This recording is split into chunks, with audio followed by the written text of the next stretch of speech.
Yeah, so you know me. At least for a moment, I was a pretty big car guy. And early 2000s, San Diego, I was stationed down in San Diego, huge San Diego street racing scene. Everybody would pop out down there. But 2001, the first iteration of the Fast and Furious movie. Oh, yes, that is a big franchise with lots of Huge sequels. franchise. I Yes. mean, we're coming up on, I want to say they're going to do their 12th movie. That's crazy. Coming out next year, which should be the last one of the franchise. And don't forget, we talked about it. There's also series coming, I think, Yeah, Prime. there is a series. That'll be crazy too. But I mean, it's been a great run. Like the fact that it's still going on to this day is impressive because I never imagined when this first came out in 2001 that it would be something that turned into something that big. Well, the street racing aspect of it initially was an appealing thing. It was a good but then they started getting into like being spies and going to space, and I'm guessing time travel is coming soon. We're gonna dig into that. Yeah, but yeah. So as an enthusiast, a young enthusiast back in the day in 01, because I mean we're talking early 20s right now. Right. Young kids with their cars and Little everything. whippersnapper. Everything we think we're all fast with our little rice. Turn that music down. Rice burners and fart cans and LED lights and all of that stuff, the body kits and everything like that. Don't forget the spinners. This is pre-spinner. Right, that is true. This is pre-spinner. Spinners came in Too Fast, Too Furious. Not just that, but they also came in and went out very fast as a trend. Yeah. But the first one was great because it started off as a true enthusiast movie. Yeah. You know, it was people from the streets tuning cars in the shops, literally. In the shops, yeah, going out, hanging out at the car scenes. You know, the whole electronics robbery thing was a little bit of the side story and everything. Right. But anybody who was, but you had the meetups and you had the whole thing. Yeah. But anybody who was a car guy when that movie first came out and they went to go see it, I can guarantee they lost their shit when that Civic went underneath that semi to cross over to the other side. And now that's like such a basic stunt, you almost feel like. But like back then, that was like, 2001, dopest shit we had ever seen before. We ain't ever seen no Civic go underneath the semi and come out on the other side like that, you know? So that was crazy. And then they did Too Fast, Too Furious. This is where we meet Taj and Rome, a.k.a. Ludacris and, what's homeboy's name? Tyrese. Baby boy. You know, so now they're down in Miami running from the cops, and then they got that whole thing going on. So that was crazy. And then they did Tokyo Drift, which I feel like that's the outcast of the series. Tokyo Drift is 100% the outcast of the series because it doesn't really fit in the movie at all. Yeah. Technically, where Tokyo Drift sits is between 6 and 7. Right. But I think that they did that because of the popularity of the film. They had to try to work it into the storyline somehow.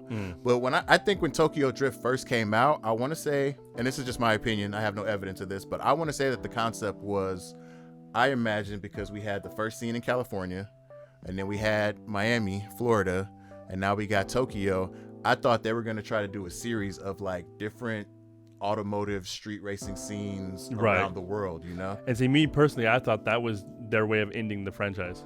When they did Tokyo Drift? Because there was, there was like different references and whatnot that kind of led it to be in Japan. Yeah. So you almost figured that's where it's going to end up. Yeah. So I was imagining after they did that one, we was going to see like something in Germany, you know, Autobahn and all of that stuff. Right. But then they came back and like brought everybody back together for the Fast and Furious 4. Which in itself was crazy because that's the one where Letty dies. Right. Which was sad. Super sad. Everybody was sad when Letty died. And then we had Fast 5. The Rock. Fast 5 was a complete shift in the whole franchise of the movie. Because that's when they became narcs/spies/ rivals. They had unlimited funding. Yeah. It was like everything changed after 5. Yeah. Once we got Rock in the picture, this is the first one where it started getting ridiculous. Right. Because they had their ridiculousnesses to them. Yeah, that's a hell of a word. Yeah, but this went way over the top. Way over the top. Because I mean, I thought it was ridiculous when they were talking about 10-second Honda Civics. Like, come on, bro, 10-second Honda Civic. You know how much money you got to put into that car to make exaggerating a Honda Civic for the entertainment value. Doing some of those exaggerations made sense because it's that creative line, right, for a film. Yeah. But yeah, when The Rock came in and they did that whole thing, and it just way over the top, like you said, just like it was like adding, it's the Michael Bay effect almost. 100%. Yeah. Like it added so much fuel to the fire because their production budget literally tripled once they brought The Rock in. Right. And then I swear every movie since that they've brought in some big name actor or actress. Yeah, because they had like John Cena. We had John Cena.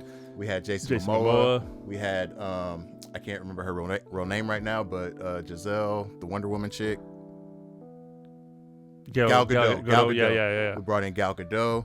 Did I say Charlize Theron already? Theron, yeah. You know, like they brought in so many. Was there any other ones? Probably. I think. Jason Statham, of course. Yeah, right. Yeah, can't forget Jason Statham. Hobbs, you know. So it's interesting how every time they bring somebody in, they're enemies, and then by the end of the movie, like, they're friends. We're all on the same team now. We're family. It's crazy. Family. Because nothing's more important than family. But 5 is when they did the big safe heist. Right. 2 Chargers pulling a giant wall safe. This thing has to weigh a couple tons, and we're being pulled by 2 Chargers down the street. Dude, that's just a movie. It's a prop, right? It's a breakaway safe. Yeah, exactly. But that was crazy in 5, and then we got to Fast 6. This is where they took it to the next level, because this is the one where they ended the on the runway. They had like that 30-minute runway chase scene. That was the one. I called it the Tom and Jerry effect. Where you see the same potted plant going by every single time they did a scene. They just keep running. Yeah. Like Tom and Jerry would be running in a house that was like 17 blocks long. You know, they're just running right. And it's just going, and you see the same pot. And that's what it reminded me of. That whole runway scene. It was like they just kept going, and I just felt like I kept seeing the same thing. It's like it was a great scene. There was a lot of action. There was a lot of suspense involved. This plane is really heavy. In order to get the speed we need 37 miles to drive. Whole fucking street like that. That was just crazy to me. Yeah. So that was wild. But then when you thought they couldn't get more ridiculous, they were driving down the sides of skyscrapers, traveling to space. Yeah. Now this one, Fast 7, I think was the pinnacle. I thought this is where it was going to end. I thought this was the pinnacle of the series because this is the one they did the tribute to Brian. This is where I almost want to get the soundbite of the dude on social media. No. This is where I thought it was going to end. No.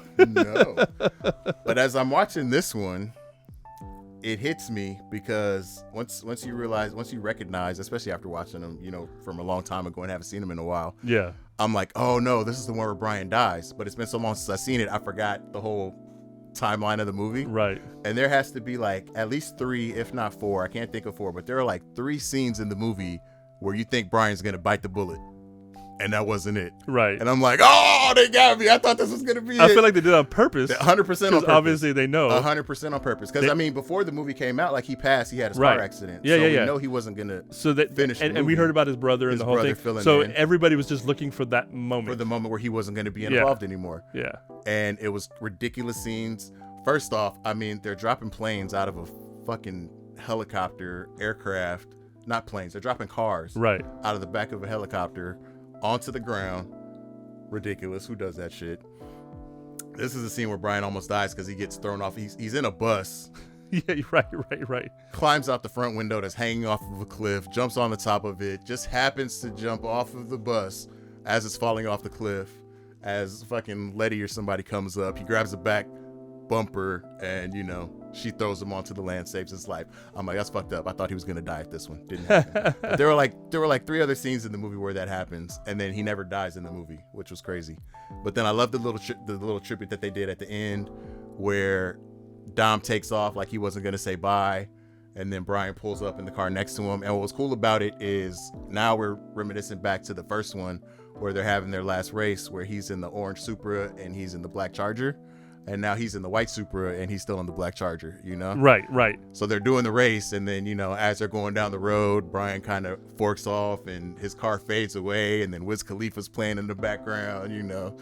It was just crazy. So that's, and that movie, and I'm not going to say that it wasn't going to be a hit or it wasn't already a hit, but the boost that Wiz Khalifa and was it Charlie Puth? I think it is Charlie Puth. The boost that song got because of that end scene, that became the new anthem for any time somebody passes away. It did. Like, because for years it was Boyz II Men. It's so hard, and it still is. It still is, yeah. But now in the modern era, it's kind of transferred. It's kind of that torch got passed, and now you have this new Wiz like Khalifa. It's a new generation. Because forever every funeral or anytime something happened, It was always, it was Boyz II Men. But then we did have a small period. It's so hard. We did have a small period where, Boyz II Men was always the number one. Right. But we can't forget about the Gangsta Lean. Yeah. Gangsta Lean was out there too. Dirty Rotten Scoundrels. Yeah, but nothing beat Boyz II Men. Like, that was always like, and the fact that it was a cappella. Yeah. It was like, that was it. It really was. But now, yeah, for sure, that ending scene, and like I said, I'm not gonna say that it was the driving source, but it was for sure a propellant. No, they definitely tied together. It was for sure a propellant, because then when Kobe passed, they did that live at the so, but that's just every time. And so you're showing through social media, and every time you see something and that's playing, that's a funeral song. It's something somebody passed. 100%. And shout out to Wiz Khalifa for being the one to be able to give that to us, right? He's gonna live in infamy for that. Oh yeah, yeah. But then the rest of them, it gets kind of crazy. Number 8, they take down. There's a submarine. Like, they take down a submarine. It's in the Arctic ice caps of. All we have to do is we have to make this Dodge Charger airtight. Right? Put the propellers on the back. Who comes up with this stuff? Yeah, the franchise is pretty outlandish at this point. Yeah, and they just kept reaching new heights, because if they, I was gonna say if they do another one, which we know they are doing another one, and they're doing a series. I hope one of those, if it's not the movie, maybe the series kind of sort of grounds it a little bit. I hope the series is more of like the street culture, the meetups, the rivalries, the things like that. Yeah, bringing it back to almost core. What was I'm brain farting right now. What was the Sons of Anarchy, the motorcycle? Yeah. Almost in that nature, where you have the race crews, you have the car clubs, race crews and car clubs, both. But not one or the other, but both, and bring those cultures and have those rivalries. It can be violent, it can have all that stuff, but ground it a little bit so that it's just not a spy series. Just a little, yeah, because that was crazy. So that's a hell of a rabbit hole. It was. And then Fast 9, they go into space. Yeah, that's what I mean. Yeah, that's why I said time travel has to be coming soon. It has to be. It's either time travel, or they're gonna have parallel dimensions, and you're gonna see two Vin Diesels talking to themselves. Wow. Brian's gonna come. In my universe, we're family. Well, in my universe, we're not. Yeah, but it just tripped me out. Like, I'm always, even as corny and ridiculous and outlandish and unbelievable as it's gotten, I'm always gonna see a Fast and Furious movie when it comes out, because I'm just tied to the franchise. Because you're curious to that level of outlandishness. You just want to see. They're not really gonna go here, are they? All right, let's go find out. But literally, after I saw 5, I was like, I'm not interested in seeing these anymore. Like, come on, you guys are taking it way too far. Yeah, you're taking too many liberties with this. But you kept going. But I kept going. I gotta go. I gotta see it. I'm like, okay, yep, you did it. You did it again. Craziness. But, this is all in preparation for the last Fast and Furious movie, Fast Forever, which is supposed to drop. Forever. That should be on the soundtrack at this point. They should. But that's not dropping until March 28th. So we got a little time for that coming out. If you want to refresh your memory on the Fast and Furious franchise. Indeed. Now's a good time to do it. But yeah, that was my rabbit hole. Can you reach that? Can you reach that?